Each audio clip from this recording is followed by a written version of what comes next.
Stop telling me what I can do, what I can say, what I can think, who my heroes are supposed to be. Just get the fuck off of me. Clip 1. Bill Maher just dropped a truth bomb on Drew Barrymore during his latest Club Random episode, and the internet is practically on fire. The razor-tongued comic didn't tiptoe. He torpedoed Barrymore's paper-thin points with ease. Naturally, the outrage brigade spiraled into meltdown mode. But Maher, his untouchable, laser-focused on serving brutal honesty like it's molten lava. No sugar, no chaser, just straight heat.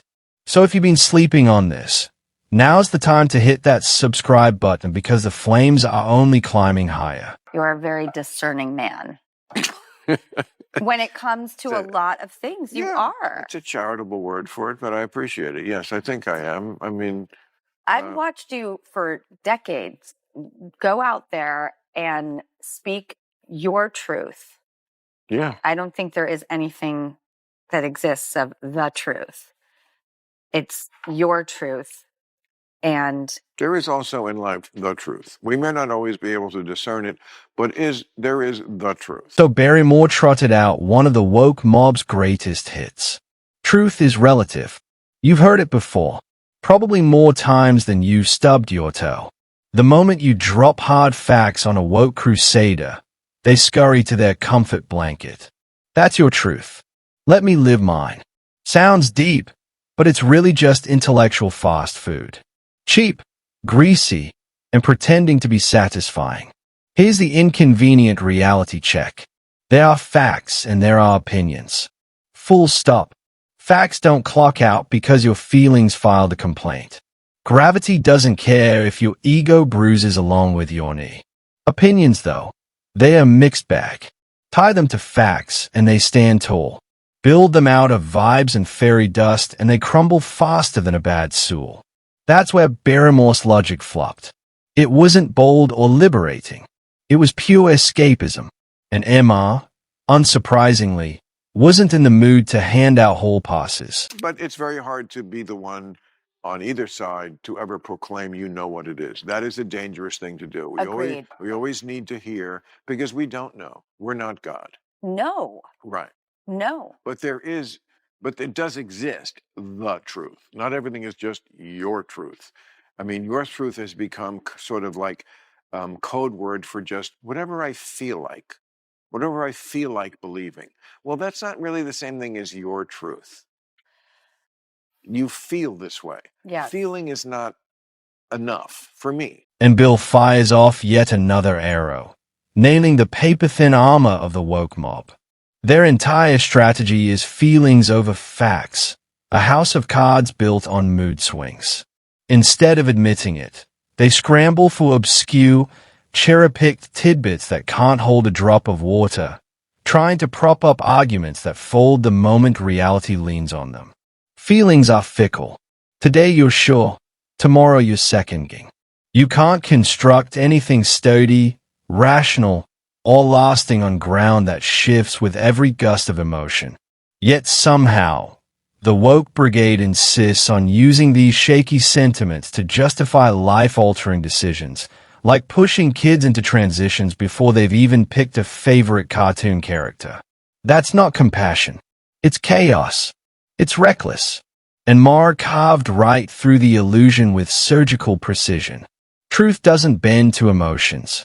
No amount of woke gymnastics will ever rewrite that law. No, but it is such a taboo subject, the truth. It is. Oh, and it gets you hated. Oh, as soon as I said it, I was like, the truth, that there is no truth. I'm like, that doesn't work. You can't say things like that. Ray's where it gets downright tasty. Drew Barrymore is visibly rattled. You can practically hear the gears in her head grinding like an old engine about to stall. She thought she was flattering Maher by saying he was speaking his truth.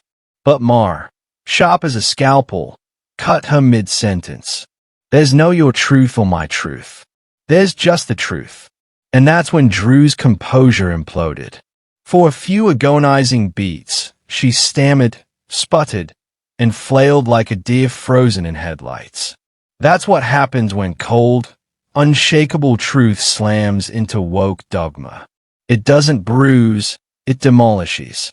These slogans sound airtight in echo chambers, but once they collide with logic and a spine, the whole facade collapses like wet cardboard. Barrymore wasn't having a conversation anymore. She was gasping for footing. And in that instant, Ma showed why truth doesn't just win, it steamrolls feelings flat. But it's just so refreshing. Like, you were doing this before it was so dangerous. Still dangerous. And it is just way too dangerous now. Yeah. But you're still doing it. It's slightly less dangerous than it was 2 years ago because we did have a vibe change. And because the Democrats lost so badly in 2024. Barrymore nearly snuck that one under the radar, slipping in the idea that speaking truth these days is somehow dangerous. Classic woke sleight of hand. Repackage censorship as compassion. But Maher, wide awake and razor sharp, he spotted it instantly and sliced it down before it had a chance to take root. That's the gulf between sharp thinkers and obedient nutters. We all remember the carnage of peak cancel culture. People torched careers, shredded reputations, and lost friendships just for daring to color outside the mob-approved lines. Fear muzzled free speech. But here's the delicious twist. Thanks to Trump detonating the establishment playbook and independent media exploding into dominance, cancel culture isn't the inferno it once was. It shriveled into a dying ember, sputtering out while the rest of us speak louder, freer, and bolder. Maher just gave the world a loud reminder of that turning tide. The blush is off the rose on left-wing censorship and, oh my God, you can't say that. Stop telling me what I can do, what I can say, what I can think, who my heroes are supposed to be. Just get the off of me. Bill Maher hit pause to drop a civics lesson. Barrymore and the woke mob. Badly needed. Free speech isn't a hall pass from cultural gatekeepers. It's a bedrock right carved into the Constitution. The guarantee that every American can speak their mind, even if it ruffles every feather in the coop. Maher sliced through the static with surgical clarity. If speech ever drifts into actual criminal territory, that's what courts, laws, and institutions are for. But short of that, words should flow raw, unfiltered, and unshackled. That's America's crown jewel. We don't gag people because their ideas sting. And we sure as hell don't deputize mobs to police hurt feelings as if they are felonies. His point landed with force. Free speech covers all speech, not just the sanitized brand rubber stamped by the woke elite. And that's exactly why it's worth defending tooth and nail. That is a lot of just what viscerally is going on with me when I have issues with the left. Just get the off of me. First of all, I don't believe you. You're not better. You're a lot of posers, not all of you, but just get the off of me. Well, that's what I like is you call people out from all different areas, and I don't even know how to address parties anymore. Hey, I've got to tip my hat to Bill Maher. Love him or loathe him, the guy's got steel in his spine. He'll call out anyone, anytime, left, right, or floating somewhere in political no man's land. That kind of consistency is a unicorn in today's three-ring political circus. Compare that to the mainstream media, where the script is painfully predictable. Slam the right for every stubbed toe, but sweep the left's train wrecks under the carpet. It's outrage on demand, and people are fed up. Maher doesn't touch that script. He'll roast Republicans when they are off the rails, but is just as quick to drag Democrats into the spotlight when they're spewing nonsense. That's why even with the woke mob foaming at the mouth, people keep tuning in. In a world drowning in spin and partisan fluff, Maher's willingness to torch hypocrisy, no matter where it hides, isn't just refreshing, it's necessary. If you're ballsy enough to be brave enough to say your truths or speak for Yes. what you believe is the truth, Yes. what scares you and what do you care about? Oh, what scares me is a little bit me that, you know, at any moment you can like say something that really in private conversation wouldn't upset anybody. Yes. But the snitches and bitches will be able to use it to like End you. attack and end you, which they did once on Politically Incorrect. And that right there is left-wing hypocrisy in its purest form. Behind closed doors, they let it rip, laughing, joking, tossing around the same unfiltered thoughts the rest of us do. But the second someone dares to say those truths out loud, cue the pearl-clutching pageant. Suddenly, it's outrage theater, complete with mob chants and an attempted cancellation to erase the offender from existence. It's never really about what was said. It's about who gets to say it, when they can say it, and how it must be packaged.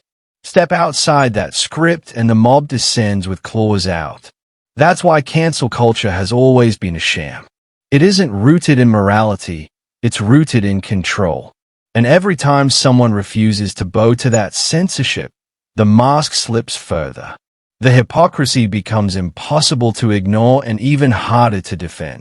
I've been ended a few Yeah, times, right. and I understand that it Right. is real and it can happen. Right. So, like I always say, whenever I leave the house, not even to just do the show, just leave the house, I'm having dinner at a restaurant, but one of those rooftop restaurants. Because is it really dangerous? Not very, but you could fall off the roof. Like Right. when you eat at a normal restaurant, there's no danger of you falling off the roof. When you eat at a rooftop restaurant, there's very little, but it is possible you could fall off the roof.